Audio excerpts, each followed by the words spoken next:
Welcome back. Rescue operations have resumed at the site of that building collapse in Florida. Work was temporarily halted Thursday amid concerns that the site was unsafe and that portions of the building that had not fallen might be in danger of falling. Officials are trying to figure out how to bring the rest of the building down without damaging the rescue area. There are still 145 people unaccounted for after Thursday's collapse. Well, our Brian Todd is in Surfside, Florida, for more on all of this. Brian, talk to us about the fears that the building that still stands could actually collapse.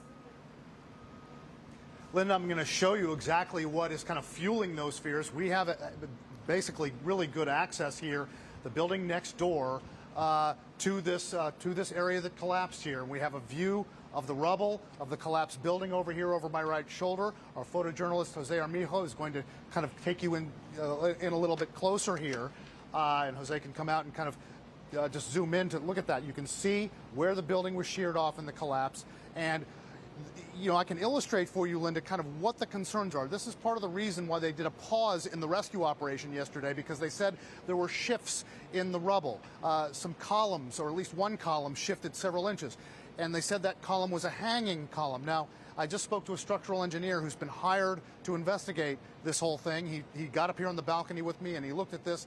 He's not sure if that column that you see there, you see that large column hanging, he's not sure if that hanging column is the one that they describe, but it certainly looks like it. That's a large column, and they don't know how stable that is. They think that it could pose a danger, or it may not. It really depends on what it's hanging from, how many bars are supporting it, at the point where it's kind of attached there. But that could be something that is posing a danger, because they did speak yesterday about a hanging column that had shifted, and that was one of the reasons that they called off the rescue operation for several hours and then resumed it. So there you see that's a potential danger there. One of the things that the structural engineer told me a short time ago, he is concerned about the tropical storm that is coming. It could hit Sunday, it could hit Monday. Tropical storm Elsa is coming this way.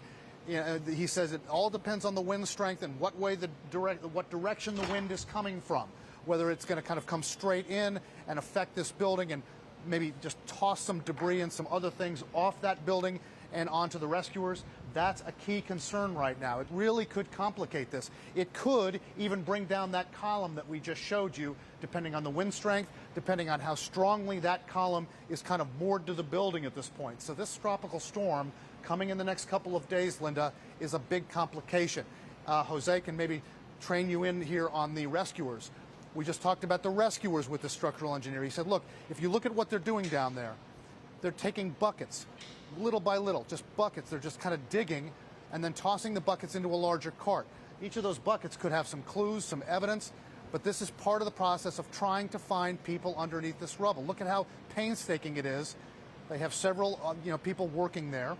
He even pointed out to me, he goes, these guys could be in some danger now, because we just don't know at this point how much of this other structure that is remaining here is stable. So this is something, Lynda, that they are really monitoring now, and you can see what can cause their concern. Yeah, absolutely. Incredible position you and the cameraman are there right now to give us that sort of perspective. I want to ask you also, Brian, about the integrity of the building in the lead up to this collapse, because it seems every single day we hear about some other thing with the building that was overlooked or dismissed. And most recently, we're hearing about some repairs that the pool needed in 2020, last year, that weren't done. What more can you tell us? Well, Lynda, CNN, and we have a great team of people digging up some of these documents and letters and minutes from meetings, which illustrate that clearly, at least as far back as 2018, the fall of 2018, when a structural engineer, Frank Morabito Consultants, came here and did an assessment of this building and said that there was significant structural damage. There were opportunities to address it then. There were opportunities to address it, for the next couple of years, and problems were pointed out in 2019 and in 2020, and you had members of the board of directors of this condo association resign because these things were not being addressed. That's kind of the sum of what we have been able to put together here. Now, the key question is, those structural problems that were cited in Frank Morabito's report and in subsequent reports, and problems reported by residents, cracks in the garage, water leaking into the garage, Were those the triggers, possible triggers for this? That's the key question that we still don't know the answer to. All those problems that were outlined in those reports, the problems reported by residents, the pictures that you've been seeing, were those the trigger? That's what we don't know. And the structural engineer who I just talked to said, everybody wants that answer right now. We don't know. We may not know this for many, many months because it's going to take them. Look, he said once they get this cleared off and they find the bodies that they're going to find and everything else that they need to try to find immediately, then they've got to go in and do a more thorough excavation and really kind of look at it with that microscope to see other points of possible failure. So people have to be patient. We're not going to get answers to this right away. No, we certainly are. But as you say, the great CNN team behind this, we are getting more and more information every single day. Thanks so much, Brian Todd. We'll leave it there for now. We appreciate it.